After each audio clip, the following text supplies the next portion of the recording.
Okay. I think we are live. What is happening? I'm just gonna take a moment, deep breath. This is big. This is big for me. Like I was telling you, I have been a performer from like the second I came out of the womb, and I've been conditioned to always have something like in front of me and either memorize it or study it or just be able to regurgitate something that's practiced and rehearsed and fully just there in front of me. And this is different. It's like, I don't know if I, how often do people really have conversations these days, right? Where people are listening back and forth to one another and adding in things. And it's an art. So I'm trying to learn. So this is like a huge moment for me going live and learning all at the same time. All the time, man. Welcome to the club. I mean, it's a thing to do these days, and I think it's a better form of, content that people are pushing out. It's we're starting to see a lot more value in the two-way communication and developing on stories and narratives and stuff like that, rather than just having someone talk to you just one way and trying to absorb that information. So it's the way to go. We're in the club Yeah. now. No, I hear you. I feel like there's such a pull towards authentic content, trying to learn. Sounds weird to say learn how to be yourself, but just sink into yourself and what that means to you and then how to show up that way in the world. Yep. Yep. And you You get to know? express it this way too, as exactly as you want. You don't have a 10-minute time box. You don't have a 2-minute restriction. Like if you were on TV or something like that, you get to get into the meat and the nitty gritty of what you want to talk about and develop on that conversation. So this is going to be great. It's exciting. First one, I knock it out of know. the park. Thank you for being here. I like that you say that too, because the reason why I started this podcast was because I felt so restricted with the little 60-second videos that I was doing on Instagram, because it's weird when you have like a timer. It's like, okay, 3, 2, 1, go, say everything you want to say in a minute. It's not free flowing. So I like that you bring that up. So thank you for being here. Of I'm course. excited. We have a lot to talk about, and I'm excited to kind of see where the conversation flows naturally. But what I wanted to start out with, something that was really interesting that you told me recently. So you said you've always disliked running, but in recent years, you've been practicing doing things that you suck at, which I totally relate to. I've kind of been on the whole, what do you want to call it, movement of doing things that I'm scared of or things that I maybe want to accomplish, but that make me feel uncomfortable. So you are running a 12-person relay race in Huntington Beach that ends in San Diego. And you said that it's 15 to 20 miles per person and no one goes home till it's done. So I want to talk about that. But first, because that's like really intense, I'm just looking at that like, holy shit. But first, it made me think of something, because you said you've been doing things that you dislike. And like I told you, I'm kind of on that train as well. So the other day, I kind of had a moment to where I realized I've been doing so many different things that just make me uncomfortable, putting myself out of my comfort zone, things that push my fear barriers and stuff like that. But I realized like my whole life has kind of been about that. Like all the time, it's like even my splits, right? I've been trying to do the splits lately, and I've been putting stretching on my calendar every single day. But I don't know. It's like, where is the line between doing things that make you feel uncomfortable or stretching those barriers and living like in a free flowing state? Because I feel like there's so much magic in the free flowing state of like just doing things that naturally arise. But then if you want to accomplish something like the splits, you have to stay disciplined and do something every day. But it's like, how do you, like, where's the, like, where do you think the line is between that? So to answer your question, it's kind of a healthy balance of both. And when I say that, really, in order to get into a state of flow, right, you're like really immersed in what you're doing, and things are kind of coming naturally to you, at least the way that I think about it. But when you push yourself to the limits of doing things that you're not normally used to doing, you're able to expand the number of states you can experience flow in.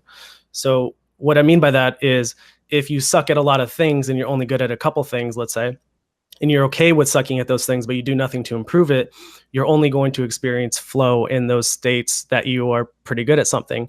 When's the last time you've experienced flow at something you suck at or something that you hate? Probably never. But working on your weaknesses is part of the other equation, why I like to work on things that I suck at.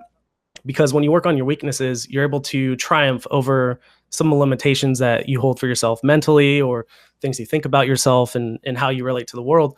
And you become a stronger person. And in my experience, doing the things that I suck at has made me a more well-rounded, holistic person.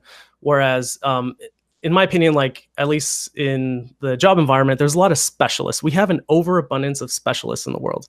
Somebody's special at coding, someone's special at music, someone's special at psychology, someone's special at this, but nobody has that full well-roundedness. Like, well, this is my niche and I don't care about anything else. I suck at that stuff. That's okay. But I'm going to be a pinpoint needle in this direction. And that's fine. We need the specialists, but there's really a call that you have to have more generalists in this world. So having doing things that you suck make you a better generalist, and you can still be specific and still be that like needle that cuts through on specific things, but having that like base that like lifts you up makes you better even at the thing that you're pointing towards, so to speak. So that's how I know it's a little bit of an esoteric answer, but that's how I like to think of doing things that suck and entering flow states. No, I hear you on that. It's like, it just, what came up for me when you said that was, you're only going to stay where you're at if you're never uncomfortable, right? So it's like you're kind of keeping yourself in a box if you never push the comfort zone of anything that you're doing.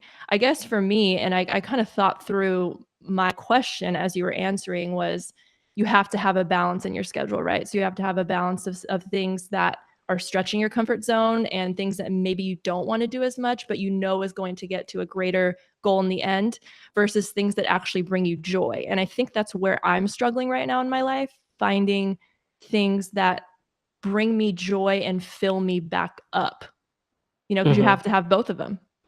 You do. So, yeah. And like for me, something that I actually really dislike, and I still dislike to this day, is I started working out in the mornings, and I hate every minute of it. I'm not a morning person. I'm a night owl, but I try to be a morning person and a night owl. And sometimes I get really tired. But the one thing that I find working out in the morning, because I like working out anyways, is that it sucks, but it creates that space and that expansion for you to have the rest of your day to be kind of like graceful or within flow, so you can do the things that you want to do. So that's kind of like the balance, right? And if I didn't do that, then you get a slow start to the day.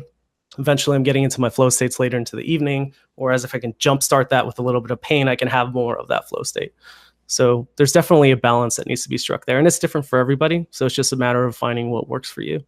No, I like that you wanted to do this in the afternoon now, because I originally wanted to do the episode in the morning.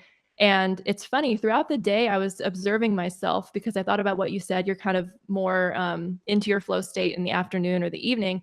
And I feel the same way. I actually realized that I wanted to do it in the morning because I was just anxious and I wanted to like get up and do it because I was nervous about it. And it Get over wasn't, it and everything. yeah. And so you have like the rest of your day, right? But it's not really the optimal time of day for me either. But I realized that. So thanks for offering to do this in the afternoon. So Love it. tell me about this race, because it's 15 to 20 miles per person and you don't really like running. So yeah. I don't know. That's just a lot of miles for somebody that does not like running. So here's the kicker. I've never done an actual running race in my life, not even a 5K. I've practiced running 5Ks and beyond that, but I've never actually done a running race. So I'm just going to double down on this really long relay race that involves no sleep or maybe some cat naps in between, and then just commit to it. But yeah, it's called Ragnar. And so it starts in like Huntington Beach, LA area, and it goes all the way down to San Diego. And there's 12 people, and each person has 3 segments to run. And it goes, every 12th time you're basically going to run. So if you're first, then you're going to go on 13th time, and et cetera, right? And each segment is actually different. But it actually involves a lot of coordination. Like you have to get like a couple vans, and people are like crashing in the van, and the first group is driving the second group and picking people up and dropping them off. So it's like this huge logistical nightmare. But committing to that, I figured, you know what, one, because I don't like running, committing with a team and not letting them down and not being the person that backs out and having that mutual support from other people is just going to be key to make sure that I actually can run it and achieve that, and make sure that I keep up with training, because nobody wants to be the person that, hey, I didn't actually train for this. I'm just going to show up on the day of and we'll figure it out. No, like your friends are going to be like, dude, you let us down. Like your pace was so slow. We paced so far behind, So it's got that that added pressure to it. And the other thing is really, and this is kind of like superficial a little bit, but I just want a fun story to tell, right? What kind of like race would it be if you didn't have a story to tell about, you know, running all the way that huge distance? Like, I don't know how much that is, like 200 miles or something like that. And you didn't sleep and you were in a van with all your friends and you're all sweaty and you're gross and maybe someone puked because they had too much to eat. I don't know what the story's going to be, but you're going to have that story to tell and you're going to look back on it like, wow, I can't believe I did that. That was awesome. So, No, yeah, I've always been kind of a two things, go big or go home kind of person. So it's like if I'm going to do something, it's going to be like the biggest or craziest event that I can find, and I'm just going to go for it. And two, with a team, I feel like a team really helps. I struggle right now to even work out because I mean I work from home and we have a gym in our garage, but it, it's like when I used to do CrossFit before, you know, I had all my friends there and you did team workouts, and it's so much easier to do things when you're held accountable to other people. But, you know, it's always nice to practice self-motivation too. So, totally. yeah. So, let's get into why I actually approached you for this podcast. I'm actually going to do a little bit of an intro when I do the episode on Apple, but to give the people that are listening right now some sort of an intro to how you and I met. If anybody follows me on Instagram, they know that I've been kind of dabbling into the world of fasting as of late. Probably like a month or two ago, I started really learning about fasting. I'd heard about it before, but I didn't really experiment with it myself or know much. And so I started experimenting with the idea of doing it. I was a little scared, but I put some feeler stuff out on my story. And Matt was one of the people that reached out to me with some of his own experiences with fasting. And he ended up basically pretty much being my coach throughout the whole experience of my first 72-hour fast. And this guy has so much knowledge and helped me out through some of the dark parts on my fast. So I brought him onto this episode to kind of talk about fasting, spirituality, how he uses it to overcome some fear in his life, because that's something that I was faced with when I was, you know, doing fasting. And so, Matt, if you want to just start out with two parts. What really got you into fasting? And then maybe you can kind of lead into what fasting is for people that don't really know. So high level, you know, intermittent versus other types, dry fast, things like that. Sure. So back in the summertime, wow, that was last year, back in August, September timeframe, I had a major life decision that I was trying to contemplate, and that was with regards to work. So I had this idea that I wanted to take a work sabbatical, but I had a lot of fears around it. I have a pretty decent job. I get paid pretty decently. And I was like, how am I supposed to make this money? What am I supposed to do with my free time? Am I going to piss away my free time? Am I just going to play video games for this whole year and make it not worth anything? But I knew it was something that I needed to do because before I went back to school and got my engineering degree, I had my own business and I really liked that. And I stopped that and I went back to school. And, you know, after working for several years, it's like, wait, I kind of gave that up to work for somebody else, but now I kind of want to work for myself again. So I'm planning on a sabbatical right now. So, and for those of you that I work with, don't say anything yet, please. But it'll be probably later this year. And this sabbatical is really just to pursue passions of my own and some small business ideas that I had going and where I don't have the time to actually focus on them. So my coach, Vicky Lee, I think she's watching. Shout out to her. I've been working with her for several years. She's helped me transform my life in so many different ways. And I was telling her about this insight that I had. And she was like, you know what? You should really try fasting. You need to fast. You need to try to find your darkness where you can find what your fears are, exactly, let them come up to the surface. And so that you can meet them and face them and experience them. So you're more conscious of it, because the reality is we all have darkness in us. And this darkness is something that is repressed, and it doesn't come up to the surface every day. It's dark because you can't see it, right? So fasting is a tool where you kind of use a flashlight and you start to navigate that darkness, and you find those icky, ugly parts of you, things that you choose not to think about, things that you choose to push out of your consciousness, so that you can really realize like what's been holding you back subconsciously, because our subconscious mind is so powerful. So I did a fast. I started with a 2-day fast. Previously I've had experience doing fasting for, a day a week or so. I thought that was pretty intense just for 24 hours, but started with a 48-hour fast. Was fine. I think I got like a little shakes. I got a little emotional, nothing too crazy. I did the fast. It was fine. Ate one meal.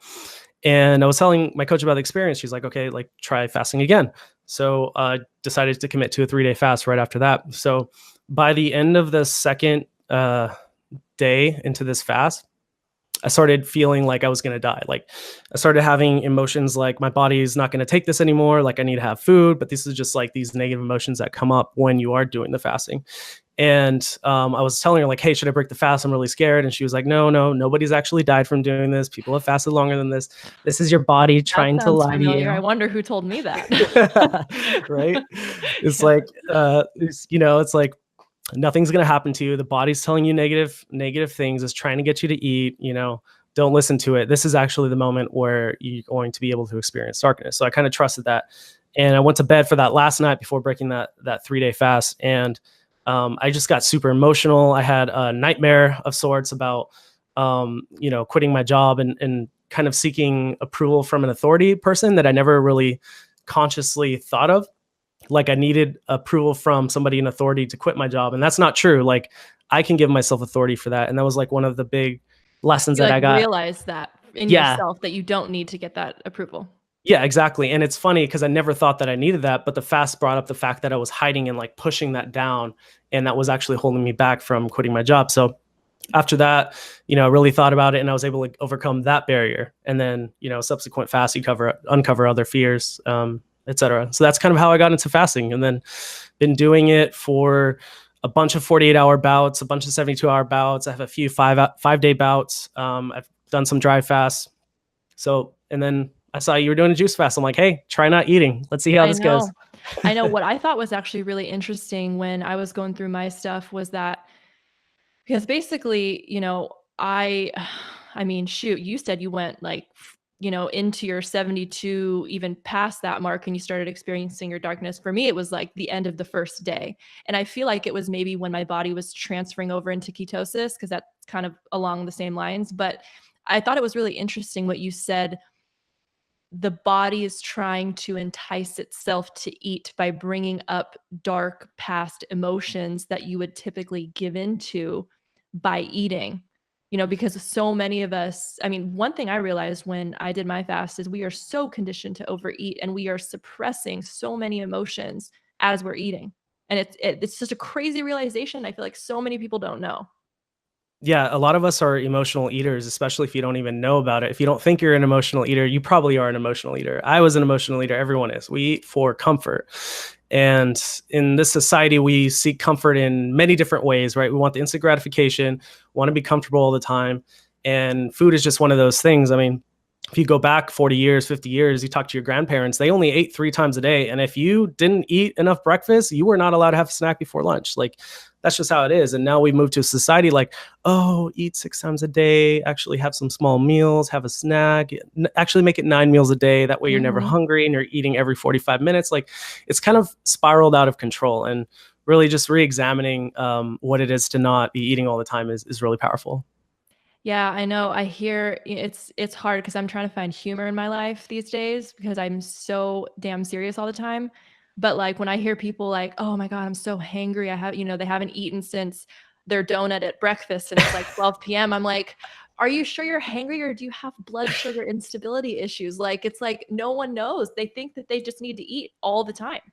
Yeah, or actually, maybe not even the physical thing. Maybe it's that they have emotional problems that they tend to cover up with eating and they don't realize it, right? And I'm not saying like severe emotional problems, but they might have fears about their life or how they show up at work or the type of person that they are. And if they don't eat like right away, like they're not going to be that person or show up the way they want. So, Oh, I yeah. have a perfect example. I was actually this morning, I drank a ton of water. I had my autophagy blend. If my friend Dan is listening, I had his autophagy blend. And I was like, you know what? I'm going to go into this podcast fasting, in the spirit of who I'm talking to. And then about an hour before, I was like, fuck, I just, I don't know. I got nervous and I was like, what if it's too long because I haven't eaten all day? And what if the podcast goes an hour or two and we're into 4 or 5 o'clock and I haven't eaten? And what if we're live and I get something weird, some weird feeling in my stomach or an emotion and I can't run away? So I like panicked and I had lentils and a banana, No, that's you good. know? That's I good. mean, but still, it's like, it's these weird emotions that come up that they're very vague and you don't even realize that you're eating to curb them. But I totally did that, like ironically, right before this podcast. And, if I wasn't aware, I wouldn't have known that, but we're doing that all the time. But for this podcast, it was actually a smart move. So the body is actually really smart, and we've been fasting, and this is how we've survived for millennia. Your body tries to not use as much energy when it's fasting. So I find, especially because when I first started fasting, I would do them over the weekends. No one would bother me. I would clear my schedule. I wouldn't have any social engagement, etc. But as I got used to fasting, I'm like, screw that. I'm just going to fast while I'm at work. I don't even care. I'm going to go through with it. People are just going to have to understand this is what I'm doing. And what I found is that fasting makes you kind of quieter, and you kind of become more like indwelling and more aware of what you are and less outside kind of communicative.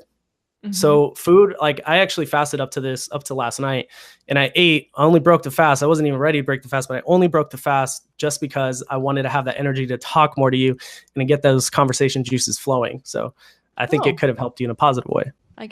cool. All right. Well, Yeah. I'm going to roll with that then instead of the other narrative that I was telling myself.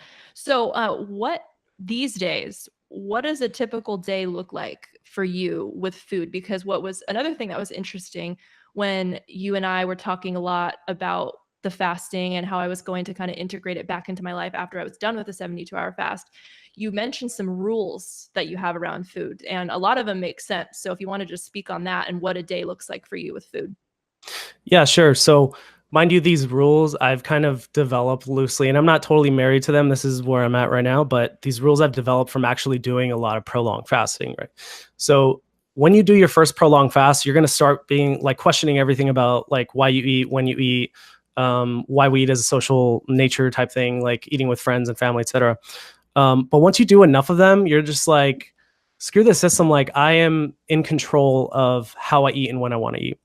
And maybe I don't need to eat breakfast. Maybe I actually like breakfast, but I don't like to eat it at the hour that I was eating at. Or you know what, I actually really resonate with eating late before bed, or maybe I don't resonate with eating before bed. But doing the fasting breaks up that muscle memory and that programming that has you set from childhood by your parents, your friends, everybody, that you have to eat a certain way, and it allows you to reprogram yourself. So for me, my rules when I'm not fasting, and I'll give you some rules when I'm fasting.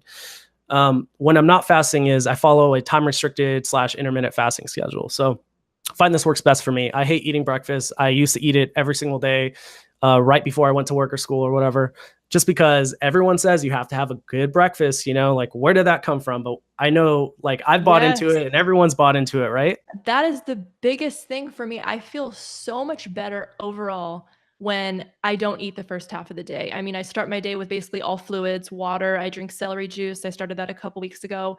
My friend Dan's autophagy blend, some teas, and I probably eat like 12, 1 o'clock, and I feel so much better on those days than I do days where I wake up and I start eating, and I just feel like I've been lied to my whole life with you need to eat breakfast, and if you're not, you're fucking up.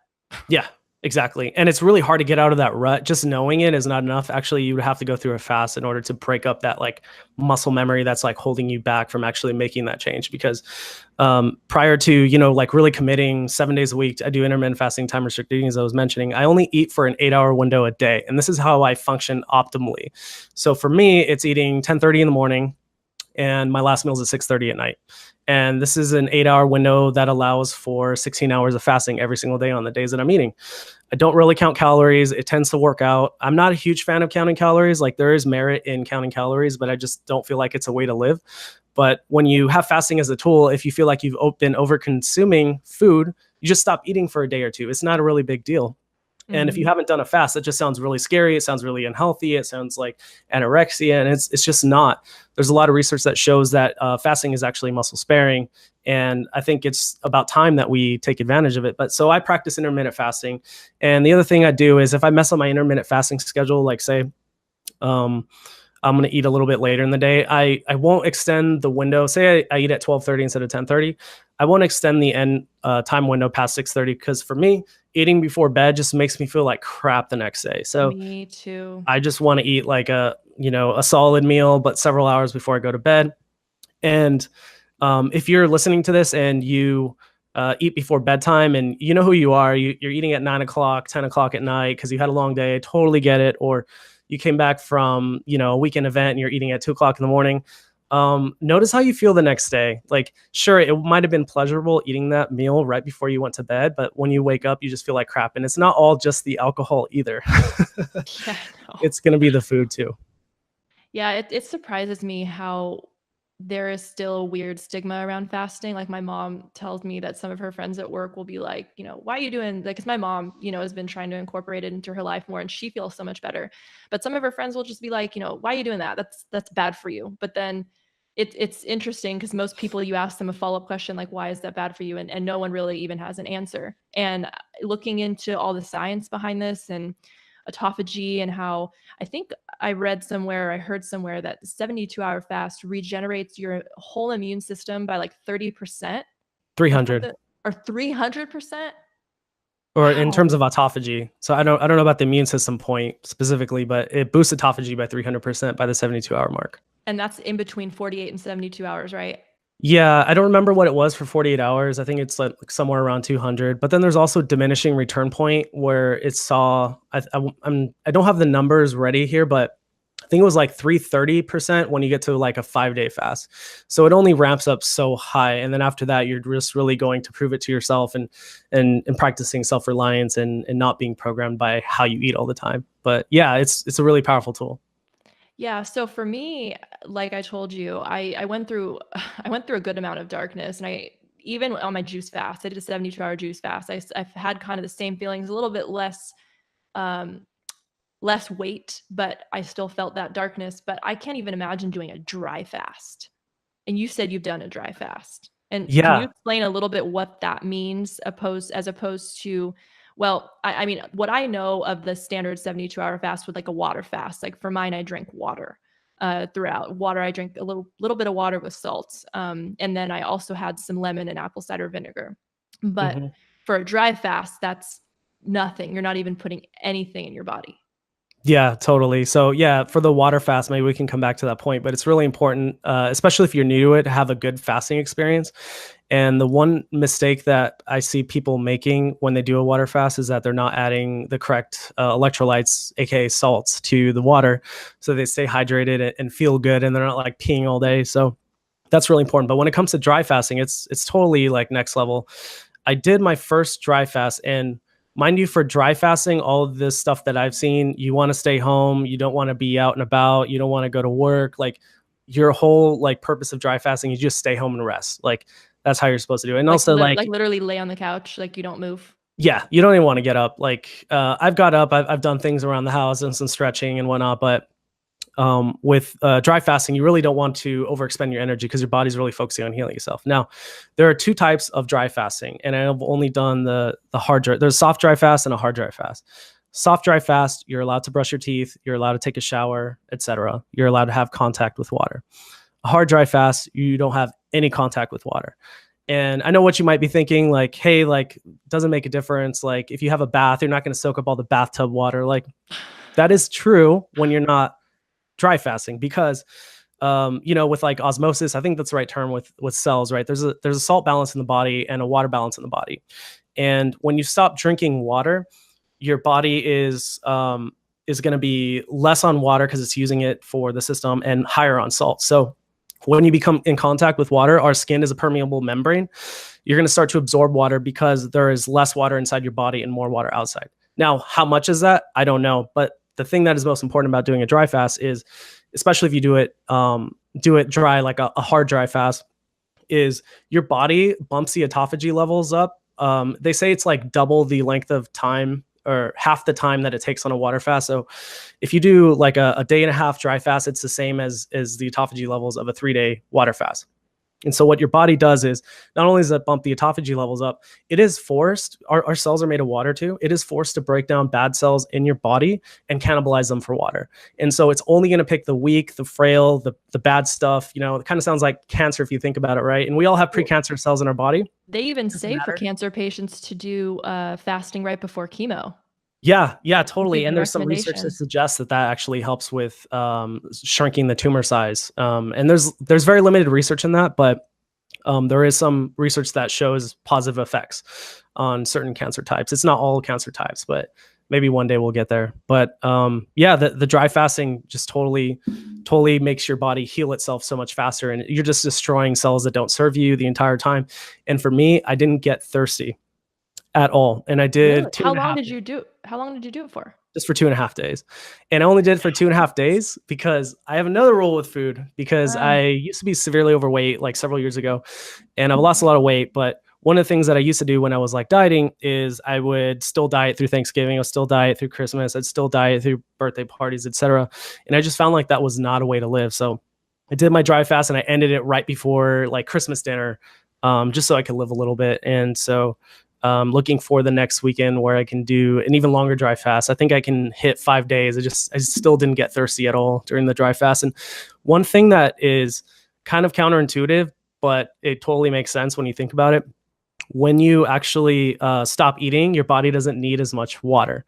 And for me, like I used to drink 1 or 2 gallons a day. And when I started doing the water fast and incorporating the electrolytes, man, I found it hard to pound down 2 liters of water. Even to this day, like I don't even want to pound down 2 liters of water. And that's when I knew I was ready to do a dry fast. So dry fasting, I'm like, yeah, I can probably do this. Not really a big deal. And I did. So so this super is another powerful. is it another myth now that they tell you that if you don't drink water for 3 days, then you'll die? I mean, obviously, because people do. You said 5 day, right? Oh yeah, I know of somebody who's done 10 days. Like it's Dry. dry. It's hard and a hard dry fast. It's hard when you get to that stage. I haven't personally Oh, experienced a 10 I day think thing. Tim Ferriss did a 7 day because I remember Yeah. reading in his book, he had Lyme disease. And I think he did a 7 day dry. And it's, I didn't know the whole thing about not brushing your teeth and stuff, but he mentions he did it at a clinic and he couldn't like brush his teeth or take a shower or anything. So, Oh, that's great. wow. He totally would do that. He does, that guy, man, he's an interesting person. He has done so much. I read something the other day that he did ayahuasca and had grand mal seizures for 2 hours while doing ayahuasca, and then he What? was out of consciousness for 1 or 2 days after that, and then he just comes out and he's just like, all right, like that was my experience. Like he's a total Yeah. experimenter. It's crazy. But What's next? going back, I know, right? Seriously, like I want to do ayahuasca one day, but fuck, I'm still terrified of it. So, Yeah. what are your rules when you're eating? What are your Yes. rules around food? Because there's so many exciting things. I keep like going all over the place, and No worries. So let's, just following that time restricted eating, don't eat late before bedtime, eat solid grounded meals. For me personally, I don't agree with like wheat or gluten, so I stay away from that stuff. It just doesn't make me feel good. Yeah, that's kind of it for eating and you time said frame. no grazing, right? Oh yes, thank you for reminding me. I don't graze either. So I really like to make it a practice where you just commit to eating or not eating. Don't do this like mindless thing where like, oh, like there's a snack right there. Let me just grab it and shove it in my mouth. Like, no, like be mindful about when you're going to eat, and it'll teach you to eat a full and balanced meal to get all the nutrients that you want. And rather than just kind of like haphazardly throwing things in your mouth as you go about the day, because that's a downward spiral. No, I feel you on that. There's been so many times recently I notice, I mean, sometimes I don't even notice, but I'll notice myself like shoveling a snack into my mouth and I'm not even present while doing it. And then you kind of snap out of the trance and then you're just like, what am I even doing? I mean, just doing the 72-hour fast alone helped me take a step back and observe myself, outside when I'm eating and then bringing myself into mindful eating. And then when I'm not doing that, sometimes I can snap out of it. And then you just realize, like, holy shit, I just ate like a whole bag of these chips or something. And then you feel like crap, but then you realize you weren't even present while eating them. So, like, where were you? Yeah, totally. It's like we go off into a whole different world in our mind. And something I realized for myself was when I eat faster is when my mind is moving faster. So sometimes I'm starting to eat and then I'm thinking about something that probably or maybe stresses me out. And then the thoughts keep going faster and faster and faster. And I'm eating faster and faster and faster. And I think it has to do with the dopamine release that you get, from taste and looking forward to your food and all that. And then you're trying to like curb the bad thoughts with eating, like fast eating, because I'm a fast eater. My mom Mhm. always, tells me to slow down. I'm going to choke. Yeah. So, yeah. So you said you told me about your progression with fasts. Like you kind of started out, you spoke on your first experience, but now you'll do fasts at like social gatherings. So you don't really have any restrictions as to where you do them now. Like you can just go out and like if you're going on a vacation, like would you do a fast on vacation? So I think it's important that we become in tune with our bodies. So I take a balanced approach to that. So one thing is I'll schedule out my fast for like the next month out, and I'll be mindful of any social gatherings or commitments that I've made, and I'll plan to eat during those days and I'll schedule the fast around them. But when things get added to my calendar that overlap with the fasting, like, a happy hour or something like that, I won't do it. I won't do it. I'm going to honor my own commitment to doing the fast. However, you can't control your body with a calendar with your mind. So when I say that, it's like, hey, I'm dictating that my body's going to do this and follow the calendar, right? So by doing this practice, I've also encountered days that my body was just like, I'm not fasting, I'm not doing it. You've been beating me up for too long. Give me a break. And I gave my body a break. And sometimes you just have to be able to make that distinction. And it really calls for being in tune with yourself, because you could probably, I don't know how much damage you could cause, but you could probably cause some damage if you're fasting when your body doesn't want to. And so just honor your body throughout the process. And fasting will actually allow you to become more in tune with your body overall after going through these fasts, because you are forced to experience things about yourself when you're not stuffing food down all the time. And then you can take that for, doing everyday things. Mm-hmm. No, I'm with you on that. There's so much to be said about listening to your body and what it wants. Even the other day, I was like, I had this, I'm a person that I get very wrapped up in obsessive lists. So it's like if I want to start drinking celery juice, I'm going to drink it every single day. I'm going to juice like, 3, 4 days ahead of time, and I'm just going to do it. And then if I don't do it, I'm a failure and I missed a day. But the other day, like I had done it like 3 or 4 days in a row. And then, I think it was like the fourth or fifth day, I just realized I didn't want celery juice. Like my body just didn't want it. And I was like, and I was trying to drink it. I remember I was sitting there taking sips and I just almost felt repulsed by it. Whereas in the previous days, I felt like my body was just taking it down and receiving it.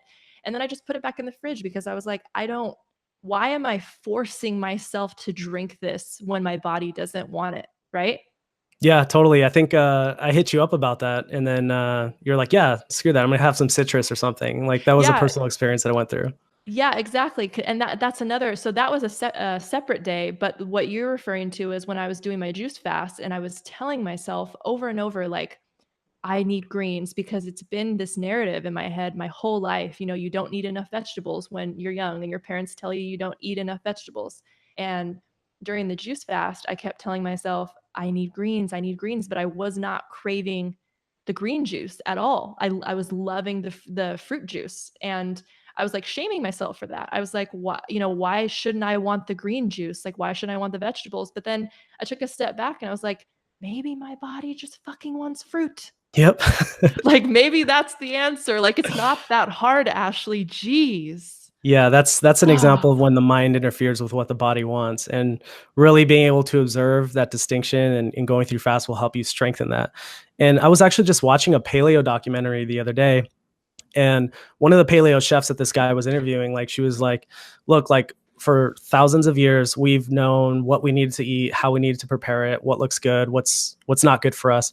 And because he was asking her like, hey, how much do I measure for this ingredient? She's like, no, just take the salt. It's actually salt, ironically, in this case. Take the salt in your hand and just keep dumping it onto the meat until you feel like it's enough. And she was mhm. like, your body knows exactly what you need. You just have to be in tune with it. I thought that was like totally powerful. No, that's awesome. I realize more and more as I dive into food, I don't really know how to listen to my body for a lot of things. I like this was a huge realization for me when I took LSD for the first time.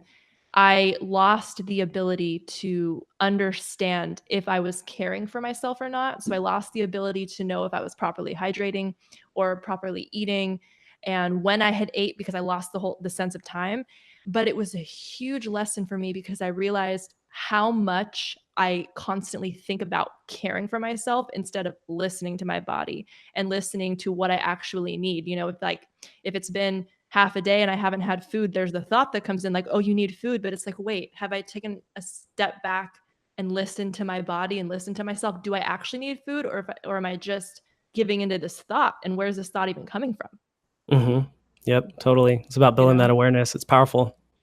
Yeah. Well, now that I just said LSD, I'm thinking about spirituality, and I remember that you said you told me that you have, to take a break from fasting real quick, a special relationship with 1111, and I want to ask you about that, especially because my birthday is 1111. So Yep. I always feel like I'm like maybe I'm a cool, like a really like, I don't know. I was thinking the other day, like my birthday is 11/11. My mom's birthday is 1/11. I was like, and she gave Ooh. birth to me. So I'm like, are we these like powerful, like spiritual people? Like I have this like amazing like bloodline. So tell me about 11/11. That's so cool. And you know what? I totally forgot that your birthday was 11/11. I just felt compelled to talk about that. So, the reason why I want to bring up 11/11 is for everybody listening or watching. So, for me, my background is engineering. I've always been a logical, rational person. I've never thought of anything else other than outside the realms of science, so to speak. If it can't be proven, it doesn't exist. Very type of closed-minded. And I remember back in 2008, I went to Mexico and I got to meet with my uncle, who's a shaman, and he was teaching me a bunch of stuff and telling me about how you could see auras, and he was describing my aura, et cetera. And it just like really started to open my mind, and I really trusted him, and I really resonated with what he was saying. And that was like at the end of the year. And then I came back home on like January 1st or January 2nd, 2009. And just for about 5-ish days or so, it's actually starting December, 5 or 6 days or so, I'd go to bed. And this is when I actually wasn't a night owl. I was actually a morning person. I tend to flip flop in phases of my life, but I'd go to bed early and I would wake up for some unknown reason, stare at the ceiling, turn to my left, look at my clock, and it said 11:11. And it happened every single night for 5 nights in a row at minimum. And Wow. after that, I was like, actually, so like, you know how they say there's like 5 stages of grief? Like I was going through all of them and I started getting like pissed off, like who's messing with me, who's waking me up, who's changing Yeah. my clock. Like I'm so pissed, like, let me sleep. Like, and like, I just remember hopping on Google and I was like, okay, let me research what this is. And it really opened the doors for me to understanding more about like how energy works and vibration, and the environment you're in is more than meets the eye. And you start learning about the chakra system, you start learning about all these types of different practices, and a lot of religions and practices have some good pointers on these things, and really just trying to learn from a little bit from everywhere. But 11:11, as I know it now looking back, is an awakening call, which is funny because your handle used to be AR Awakened. Yes. It's supposed to be an awakening call to wake people up, so to speak, and see that there is more out there, to the universe, to life, to energy, to all the interactions you have in every single day. So I like to tell this story because if it wasn't for that event, I probably wouldn't be talking about fasting, energy, spirituality, metaphysics, etc., and still being an engineer. Like that's kind of like my battle that I'm trying to solve. Like because the people I work with won't even think twice about the second topic, but I've got to keep it, to the engineering style. So, part of me wanting to take a sabbatical from work is I've always felt like I've had to divide my life in two. I have this life where I'm an engineer, I'm rational, I'm logical, I follow science. That's great. But I can't talk about this other piece of me that makes up the other half, which is spirituality and metaphysics. And I don't feel like I get to live my authentic version of myself. So really taking that sabbatical is to allow me to integrate that somehow. And I feel Mhm. like if anyone's going to integrate science and spirituality, I might have a shot at it because I'm open to both of them. And I know there's some other people out there, but there's not enough of them. You find people, like I said in the beginning, you have a ton of specialists. You have specialists in science and engineering, you have specialists in metaphysics, but nobody wants to be a generalist. And I really find that as my personal calling. I love it. No, it's for me, I really resonate with what you just said because it's nice to have a balance of both. Like I'm really into science. I acknowledge science. I love science. I love hearing about it. But then, there's something to be said about the spirituality realm. Like I've experimented with some psychedelics, and even cannabis can get me to kind of that spiritual state. And the issue I feel like why many people are so shut off to hearing about spirituality is there are a lot of people out there that saturate the spirituality community with, I don't know what the right word is, but I've had so many people reach out to me like, you're a star seed and you're a light worker, and all these labels that people put on things. And then it just, the average person doesn't understand that. And a lot of these people like come at, people hard with spirituality talk and stuff. And that's one of the reasons why I changed my handle, actually, because I realized, like, my handle on Instagram, from AR Awakened to my name, because I just want to be like, my mission is to just speak the truth and tell people the truth, my personal truth, and the truth of the world's, right. And I hate putting labels on things of like, I'm a spiritual leader, or I'm this, and some people want to do that, and that's great. But I feel like the problem is the forceful, like, I don't really know exactly what I'm trying to say, but it's I just got you. this, yeah, this, like, the community. Like, there's some people in the community, like, you and I were even talking about when you were at your recent spiritual um boot camp, right? Or not boot camp, but it was like some sort of Teachers training. Yeah. yeah, a teacher's training. And then, you have some people that are, claim, oh, I'm a spiritual leader, but they don't really have a handle on, like, their diet or their food or awareness around that. And it's kind of like, it conflicts a little bit for me in my mind. Yeah, they're just a specialist, and they haven't worked on the things that suck, kind of tying back into the beginning. Like, being a leader in and of itself, like, you have to have everything under control. It's just a very primal thing that we look for, spirituality or not. Like, leaders have to be good examples of people we want to be and people we want to follow. But it was interesting that you brought up that note, because at the spiritual teachers retreat, which, by the way, I went to by accident. I didn't even know it was for teachers, but um, they were making the observation that where was I going? What did you say before this? I'm trying to retrigger my memory here. So I was talking about just in the spirituality community, like, people put Labels. labels. Yes. Yes. So one of the most profound things that I took out of that course is that labels are pretty dangerous, because not only in the spiritual community with this example, but if we zoom out a little bit for labels in general, what you're going to find is that labels categorize people into boxes, obviously, but they also cause your judgment and your frame of reference of them to be fixed in that mindset, whether you're conscious of it or not. So when you practice at looking at people for who they are, things are for what they are, and not just a label that they're given, you're able to truly and authentically experience that person or thing for what they are, rather than already coming into it with a filter that is a label. So for me, one of the practices that I'm starting to do a lot more is I'm not using labels for almost anything. Like, I try not to categorize people or things. It's just this experience that you're going to go through. And I used to be called these labels too, just like you were mentioning, like starseed or awakened or whatever, light worker. It's like, when people say that, I'm like, I don't really like the label. Just, it is what it is. We're working through energy, and Like, that's how I'm it is. me. And yeah, no, I'm with you. So your practice right now, so just so I have some clarification, so what you're doing is, even if somebody labels themselves as something, you try to look outside of that label. You try not to let that soak into your head as a narrative, and then you just try to observe them as they are. Yeah. So definitely don't label yourself. Labels are helpful as guideposts, but as soon as you kind of circle yourself in the box and you kind of put yourself there stuck, even if you're consciously aware of the fact that you're putting yourself there, by reinforcing the label, you're reinforcing the thought patterns that go with the label. So just practice trying not to use labels. And sometimes you do have to use labels. There's a balance to everything. When you talk to people, if you have to describe what you do for work, or you describe your hobby, sure, you have to have a label. Like, I'm a mountain biker.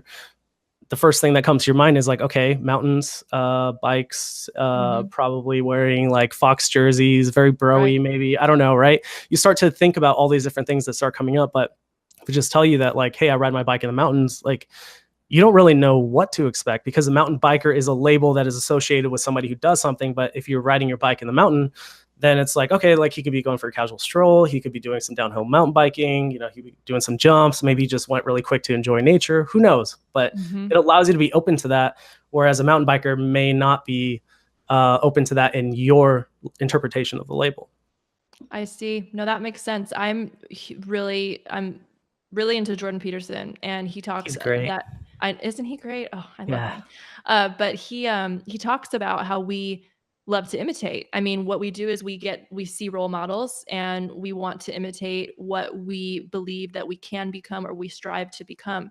But the problem is when you look at somebody else that is a role model and you start to imitate them, The issue I think that arises is when you start following every single thing that they're doing, especially the things that don't align with your truth, right? With you. Mhm. So it's like, I feel like so many people put themselves in, like, okay, for example, they see like a spiritual leader online, or they see a coach online, or a fitness trainer or something, and they see every single thing that this person is doing, their hobbies, the way they post, the way they do everything. And then they simply try to imitate that. But what the issue is that they're not listening to themselves and what they should be doing alongside their role model, right? Extract things from your role models that you feel like align with yourself, but don't just copy someone. And I feel like there's so many people out there copying people. I mean, I've done that. I'm guilty of that myself.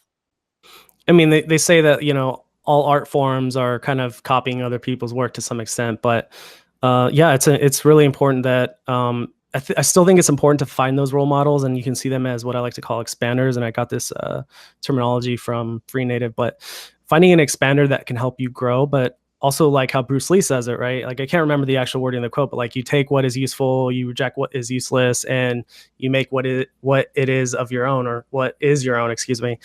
And becoming authentic. So when you copy somebody, you're also not authentic, and people can pick up on that whether they're conscious about it or not. Like I'm more conscious about, when I talk to people and I can tell that they're not authentic. But if you're not like really tuned in to try to find authenticity, like your subconscious will be like, I don't really like what this person's saying, or I don't know why I'm not vibing with it. And Mm-hmm. that's like the real danger of copying people. But you also got to get some inspiration too. So there's a healthy balance there as well. I guess the theme is balance too. We've Well, been talking balance, about and it so much. there's that line between imitation and inspiration, right? Like you said, I mean, art, for example, you can look at someone else, and like my husband's been reading Stephen King, his book on writing, and he Stephen King reads, I think it was 70 to 80 books a year. He reads and he writes, but he does it so he can get inspiration. He's Yep. not copying anything, but he's just immersing himself in the works of so many other great minds and other artists, that he's just, he uses that, and then that fuels something within him. So I definitely think there's a line between imitation and inspiration. And like you said as well, the authenticity thing, that's huge for me.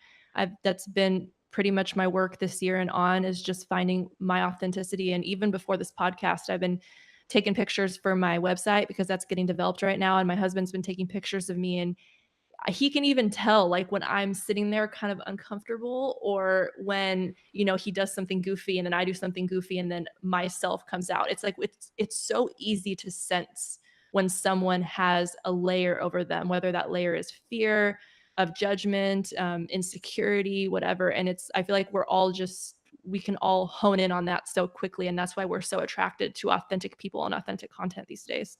Totally. You hit the nail on the head.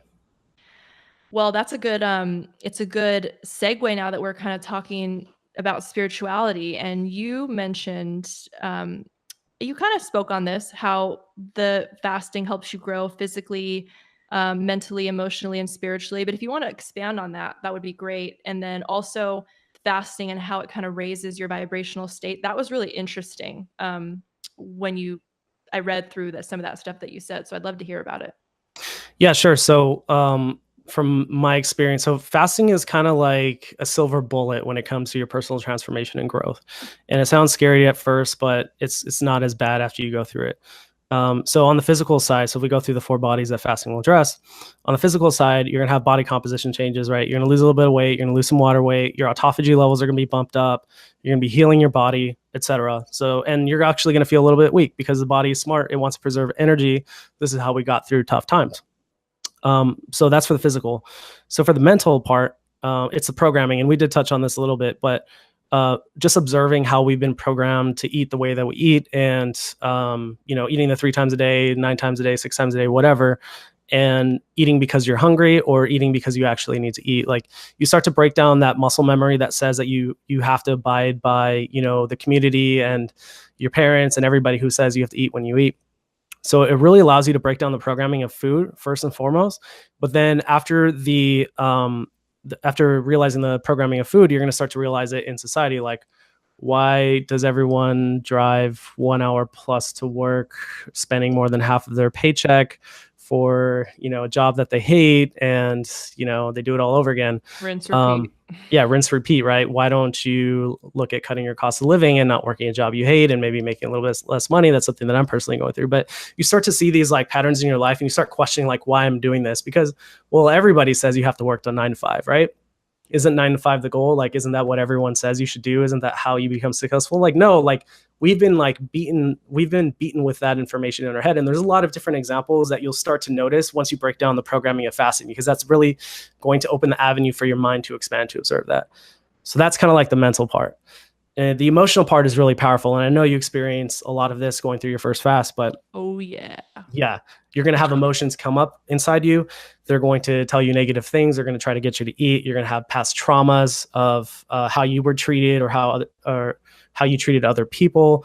You're going to get emotional. You'll cry. It's actually really uncommon for somebody to not cry on their first prolonged fast, because your whole life, if you've never had any fasting experience, not missing a whole day of eating, let alone 3, is like, you feel like you're going to die. Like, you've always eaten because you thought that that's what you needed and your body needed it to survive. So you start getting all these emotions coming up, and it allows you to purge them and seeing and going into the darkness, right? Like shining that light on the darkness and holding patterns that are keeping you back. And in order to further illustrate this, I do want to share a little excerpt. I'm going to read it. It's from my coach, Vicky Lee. She's given me permission to share this. Oh, I think And you shared. I loved this. I think yeah, you this shared is it with great. me. This Okay, is a great. great example of darkness, and it is not uncommon to experience something like this. So here we go.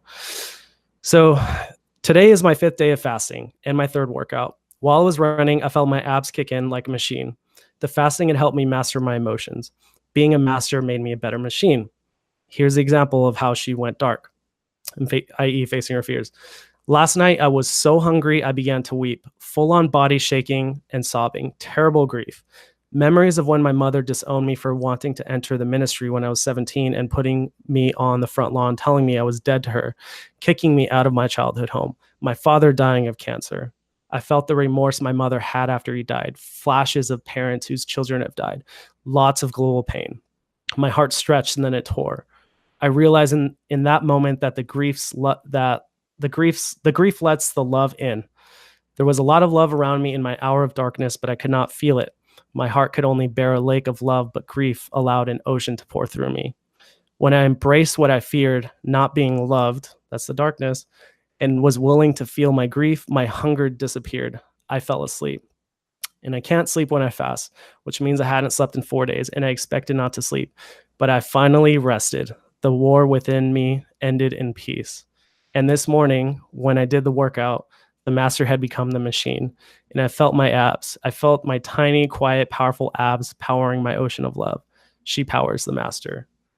So that That is is a powerful so story. powerful. Like, Yeah. I'm just like, I'm sitting here, I'm sitting here and soaking it in, because I feel like there's so much to be said about simply feeling emotion, just sitting there feeling it, not attaching something to it, not saying, oh, I probably feel this way because I haven't eaten or I haven't drank anything or I, didn't sleep very good last night or this. It's just sitting there, feeling what you're feeling, letting it pass through your body, letting your body react, whether it's crying, screaming, running, whatever you need to do. But we're all so afraid, or most of us are so afraid to do that. But just hearing that story from your coach, it's like she literally sat in her shit. Yep. Yep. And that is the ideal outcome of doing a fast. It's scary, it's uncomfortable. You're going to go through a lot of emotions, but you get to heal after that, and you get to let it set aside, and you get to overcome it, basically. And that So is one of what the most beautiful things of fasting. what do you I still want to ask the question. It's like I don't even know if there's an answer to this, but what I just said about sitting there and feeling, it's like how would you even define that experience? It's like for me, when I'm going through my darkness, whether I'm fasting or not, I'm trying to sit there and I'm trying to feel, because I know that's what I should be doing, I guess, or what to help the emotions pass. But then it's like, how do you even know if you're feeling it or not? Because sometimes I feel like I have so much pain just pent up from my life in many situations that I try to feel it, but then I almost have these subconscious blocks that like prevent me from going to certain areas. And it's like, how do you bypass those? I mean, maybe fasting is an answer, but I mean, do you know what I'm talking about? Yeah, yeah. So you're trying to get some stuff to come up, right? So you want to bring your awareness to how you're feeling rather than trying to feel, because when we try to feel, we're trying to control what comes up, and that's an easy kind of trap to get into. And it's just becoming aware of how you're feeling, and having the expectation that not all the time things will come up, but you give yourself that space and awareness to let them come up and just observe yourself like a third person, and allow that to come up. And you may find like there's something that's been bothering you or some trauma that you wanted to come up, and something else completely different will come up. And it might even be more important than the first thing you were thinking about, because it is impacting your subconscious more than the other thing is impacting your conscious mind. So just giving your space to allow whatever to happen. And like I said, like my first prolonged fast, I didn't have any of that happen. It's okay if it doesn't happen. Just go through the process again, but just you give yourself space to feel it, you know? Well, you said you now need to go through about 5 days to get some dark stuff to come up for you, right? That's where you're Yeah, at. so yeah, actually, it's so my theory on this, I haven't seen a lot of research about it, and this is like why I'm so happy to talk about it, and because it's such a powerful tool for healing your emotional body is I notice the darkness comes up when your body is freaking out. So you might feel a state of panic, but you sort of know that you're okay, but you're kind of panicking that you're not eating.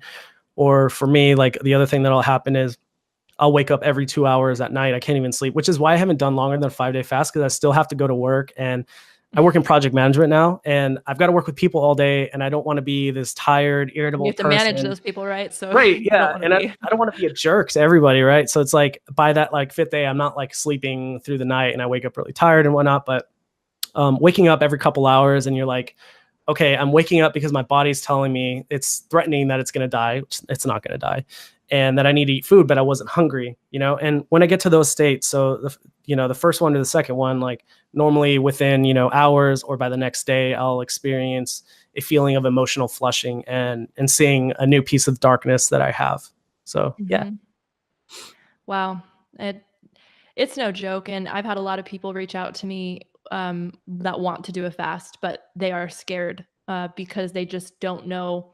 They don't know what's going to come up. They don't know, like, even my mother-in-law the other day, we were talking to her about, because my husband's done, a couple, or I think he's done one fast. Yeah, just one fast. But we were talking about fasting and how, 72-hour fast is great for you and it regenerates your cells and autophagy and all this stuff. And then she's like, 72 hours, like 3 days, like you don't eat for 3 days. Like she could not believe that we wouldn't eat for 3 days. And it was just, people are scared because we're told our whole lives that, we need to eat all day or multiple times a day. And they don't know what it's like. They don't know Yeah. what's going to come up. And then I think to reverse engineer that, um, they don't know what they're suppressing. And then, you hear somebody like us talking about you're suppressing things. And it's like, oh my God, I'm eating all day, every day. Like, what am I suppressing? Holy crap. Yeah.